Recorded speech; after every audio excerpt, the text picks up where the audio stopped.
তো মানে আমার খুশির ব্যাপারটা আমি বলে প্রকাশ করতে পারবো না আসলে। আমার মাকে যে আমি কতটুকু খুশি করতে পারবো আজকে গিয়ে, আমার মায়ের মুখে যে 5 বছর পরে যে হাসিটা দেখতে পারবো, এই হাসিটা হয়তো আমি অনেক বছর হয় দেখি না, যেটা আমি আজকে দেখতে পারবো। প্রিয় দর্শক, আপনাদের সকলকে শুভেচ্ছা এবং স্বাগত জানাই।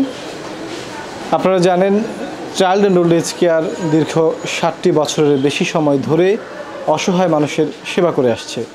যারা পথহারা, পরিবার বঞ্চিত, অজ্ঞাত এসব মানুষকে আশ্রয় দেয় এবং যাদের পরিবার খুঁজে পাওয়া যায় তাদেরকে পরিবারে ফিরে দেয়। তারই ধারাবাহিকতায় আমাদের ঘরে ফেরা নামে একটি প্রোগ্রাম আমরা করছি, যার আজকে দ্বিতীয় পর্ব। এই দ্বিতীয় পর্বে আজকে আমরা একজন ভাইকে তার আপন গৃহে ফিরে দেওয়ার সে মাহেন্দ্রক্ষণে এসে পৌঁছেছি। যে ভাইটি দীর্ঘ 5 বছর আগে তার পরিবার থেকে হারিয়েছে, স্বজনরা খুঁজতে খুঁজতে ব্যাকুল। গতকালকে চাইল্ড অ্যান্ড ওল্ড এজ কেয়ারের কাছে খবর আসে যে এই ভাইটি ঢাকা মেডিকেল কলেজে অসুস্থ অবস্থায় পড়েছিল। আমি ভিডিওটা করছি থেকে ঢাকা মেডিকেলের নতুন বিল্ডিংটার উল্টা পাশে যে নতুন লাস্ট ফার্মা হয়েছে, এই যে লাস্ট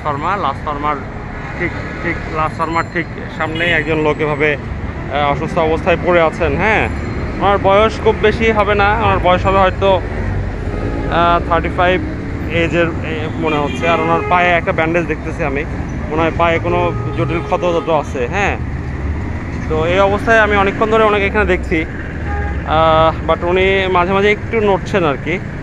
তো যদি আপনারা একটু হেল্প করতে আগে আসেন তাহলে খুবই ভালো হয়।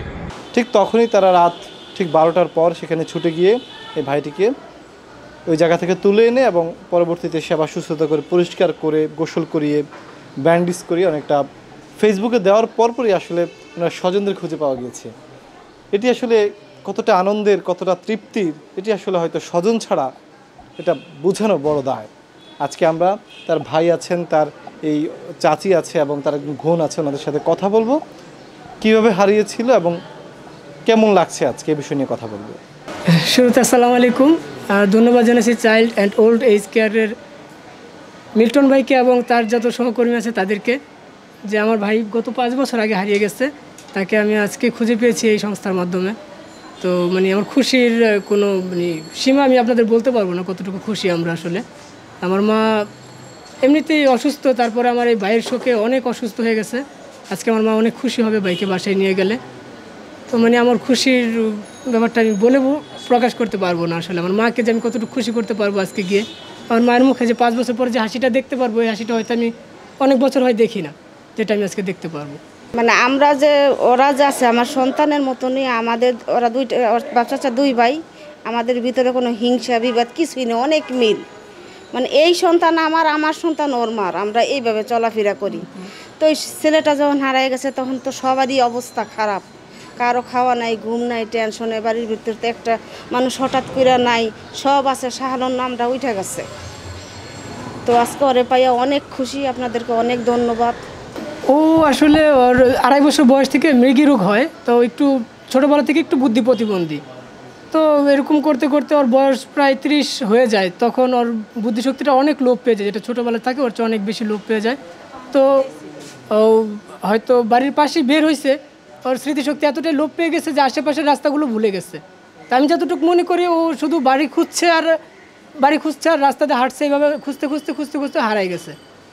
এই যে বুদ্ধি প্রতিবন্ধী পরিবার হারা শাহ আলমকে ফিরে পেয়েছে তার পরিবার, এই আনন্দ, এই তৃপ্তি আসলে কোনোভাবেই বোঝাতে পারবো না। আজকে যে তৃপ্তির হাসি, তার ছোট ভাই, তার বোন, এই হাসির দাম অনেক। আসলে এইভাবেই পরিবার হারা, স্বজন হারা মানুষগুলো তাদের পরিবারে ফিরে যাবে, এটাই আমাদের উদ্দেশ্য। চাইল্ড অ্যান্ড ওল্ড এজ কেয়ারের মিডিয়া সেলের বিশেষ অনুষ্ঠান ঘরে ফেরা। আমরা এই ঘরে ফেরা অনুষ্ঠানের মাধ্যমে চাই যে ঘর হারা যেসব মানুষগুলো তারা যাতে তাদের ঘরে ফিরে যেতে পারে, পরিবার হারা যে মানুষগুলো তারা যাতে তাদের স্বজনদের কাছে ফিরে যেতে পারে, এটাই আমাদের প্রত্যাশা। আমরা বিশ্বাস করি একজন মানুষও পরিবারহীন হবেন না, একজন মানুষও ঘর হারা হবেন না। সবাই সারাটি জীবন পরিবারের সাথেই আনন্দের সাথে থাকতে পারবে এ প্রত্যাশায়, এবং এই ভাইয়ের যাতে আল্লাহ তাকে যাতে স্বাভাবিক জীবনে ফিরে দেয়, তারা যাতে পরিবারটি সুখে শান্তিতে থাকে, এরকম একটি প্রত্যাশা রেখে আজকের মতো বিদায় নিচ্ছি। আমি বিল্লাল হোসেন রাজু।